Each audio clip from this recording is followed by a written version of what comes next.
Tonight, serial protester Violet Coco sent back to prison. The climate activist resentenced for her Westgate Bridge antics. Breaking news, a dramatic escalation in former Melbourne President Glenn Bartlett's legal action against his old club. Power bills slashed by more than $100, but the RBA says we'll have to wait for interest rate relief. A pregnant woman details the terrifying moment the roof of her murder home caved in. Princess Kate steps out with William at a Windsor farmers market. And Grand Prix fans warned to stay off the track in an Albert Park safety shake-up. This is Melbourne's 9 News with Alicia Loxley and Tom Steinfort. Good evening. A serial activist who delayed thousands of commuters by blocking the Westgate Bridge has been thrown back behind bars after having her sentence increased on appeal. Another protester had his sentence almost tripled. Curry and Greenbank is outside the county court this evening. Curry, it wasn't the outcome they were expecting. Well, Alicia, Deanna Coco and Bradley Homewood had been appealing their 3-week jail sentence, saying that it was too severe. But then police counter-appealed, saying, in fact, it wasn't severe enough. And today, here at County Court, the judge agreed, resentencing the pair to 2 months' jail instead, saying that their actions had been premeditated to cause maximum disturbance and they were putting themselves, members of the public and the police in danger. Outside the county court, Deanna Violet Coco had been worried her appeal may backfire.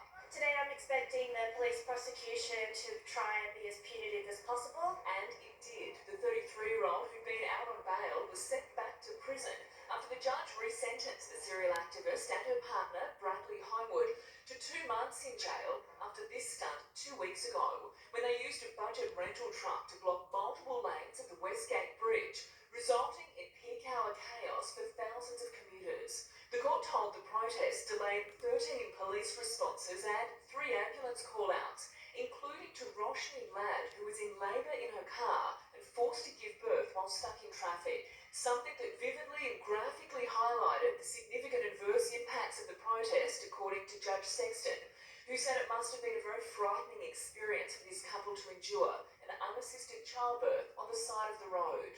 Deanna Coco, representing herself, told the court that reading Roshni's victim impact statement hollowed out her heart with grief and she was deeply sorry. Judge Sexton describing the protest as a spectacular example of people putting their perhaps well-intentioned interests ahead of a large number of commuters whose lives were upended that day.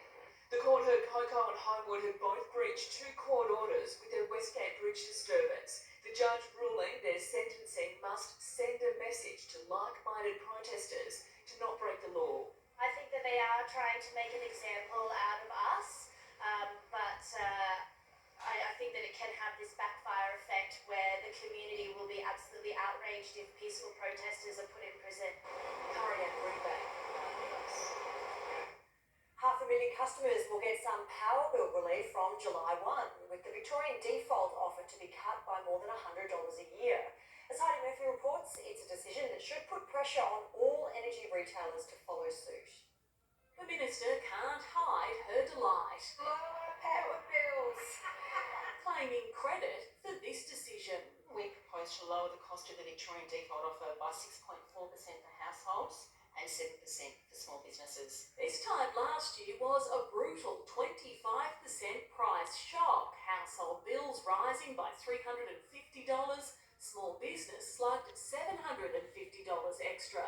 From July 1 this year, bills should drop by $112 for homes, $266 for business. These are meaningful dollar savings back in people's pockets. Not according to consumer advocates. It's not a huge saving and it will be eaten up by all of those other rising costs that we're all enduring. We need to see some quite dramatic changes. There are about 536,000 homes and 58,000 businesses on the default offer, which power companies tried to beat.